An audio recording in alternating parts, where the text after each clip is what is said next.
தமிழ்நாட்டு மக்களே அனைவருக்கும் வணக்கம். என்ன சொல்றேன்னா, இந்த ஒரு வாரத்தில் நடக்கிறது எல்லாருமே தெரியும். எல்லாருக்குமே குழந்தைகளுடைய பாலியல் தான். இந்த ஒரு வாரத்தில் 9 பாலியல் 9 குழந்தைகள் பாதிக்கப்பட்டாங்க.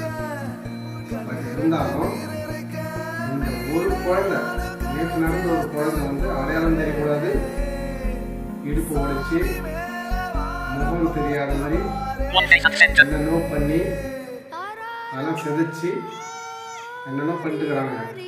ஆனால் இருந்தாலும் அவங்களை தேடி கண்டுபிடிச்சி அவங்களுக்கு தூக்கு தண்டனை கொடுத்தா தூக்கு தண்டனை மீண்டும் நம்ம தமிழ்நாட்டுக்கு வரணும்.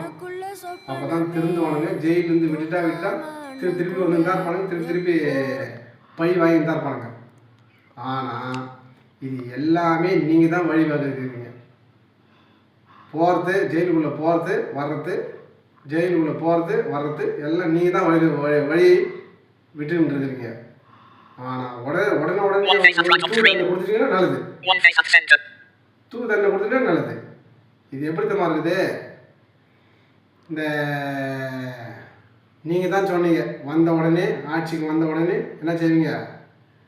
இப்போ கூட சமீபத்தில் கஞ்சா கடத்தினா அவங்கள விட்டுருவாங்க, இங்கே இருக்கிற போலீஸ் தான் நம்ம அரெஸ்ட் பண்ணுவோம்னு சொல்லி ஏதோ ஒரு உதாரணம் கொடுத்துக்கிறீங்க. அதே மாதிரி இப்போ நடந்துறதுக்கு நடத்தினா பாரு, அவனை விட்டுற வேண்டியதான். இங்கே யார் அமைச்சராக இருக்கிறாங்களோ அவங்கள பிடிச்சி தூக்கு தண்டனை போடுங்க. அமைச்சர்கள் யார் அமைச்சராக இருக்கு? மக்கள் நலவாழ்வுத்துறை அமைச்சர் யார்? அவனுக்கு தூக்கு தண்டனை போடுங்க. சரியாக இருக்கும். அமைச்சர் சரியாக தூக்கு தண்டனை போட்டீங்கன்னா அது ஒரு விளவரையாகும்.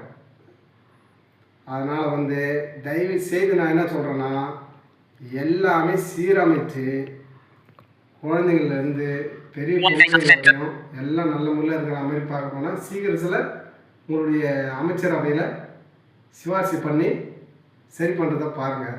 இல்லைன்னா உடனே நீங்கள் கலைச்சிட்டு